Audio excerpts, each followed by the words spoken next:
ပထမဆုံးရင်းနှီးမြှုပ်နှံတော့မယ်ဆိုရင်ဘာတွေလုပ်ရမလဲမသိဘူးဟုတ်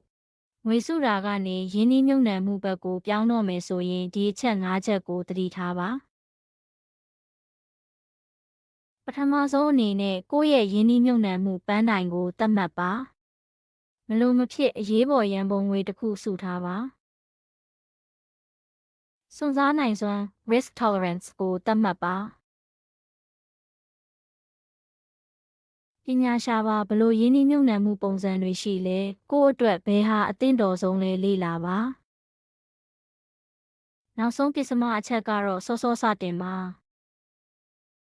အချိန်ကြာလာတာနဲ့အမျှအရင်းနှီးပိုကြီးလာမှာပါအမြန်ဆုံးစတင်လိုက်ပါ